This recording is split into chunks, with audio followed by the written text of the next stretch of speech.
Hey everyone, thanks for tuning in again. Woody Bendle here from Next Level Growth Strategies. I'm going to keep this week's business tip brief. And if you're a marketer, or you work with marketers, or you work with marketing agencies, you're going to get a ton of value out of this week's brief business tip. Okay, so stick around. I know you're not going to want to miss out on this.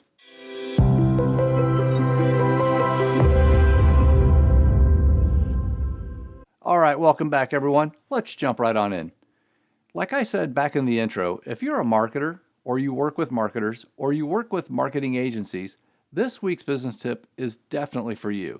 This topic is actually something that comes up quite regularly in our conversations with our different clients and their marketing and advertising agencies. And what I'm talking about here is this, the marketing brief.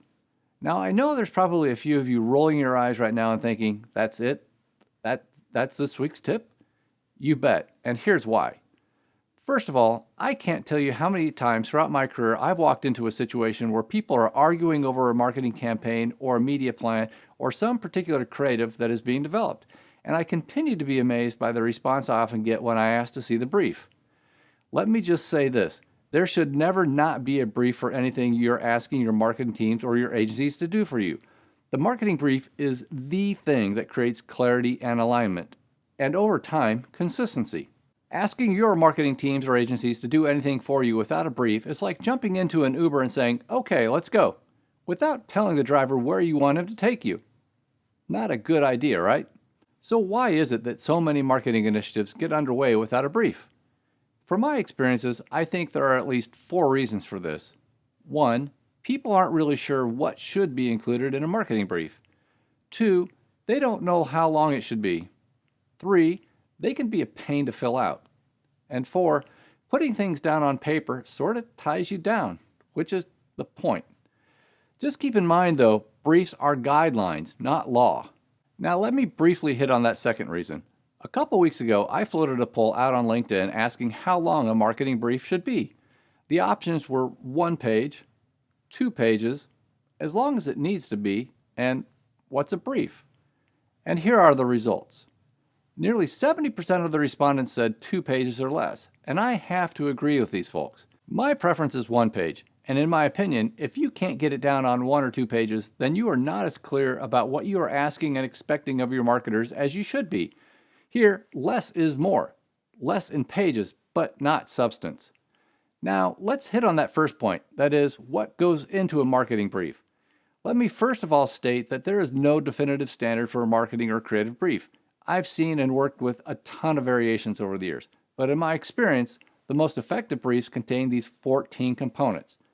Project title, project owner or sponsor, project goal or objective, project timing, target audience, target insights, core message, positioning statement, proof points or reasons to believe, brand voice or tone, mandatories, marketing or media channels, deliverables, and finally, the budget.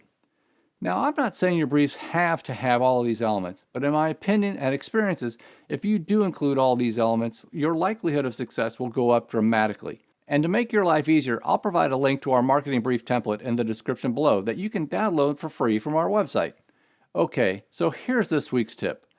Marketing, both big M marketing, which is the strategy, and little m marketing, which are the tactics, are really important for the health and growth of a brand and business. If you want to grow consistently, you need to have clarity and alignment about who you are, what you do, why you do it, and who you are doing it for.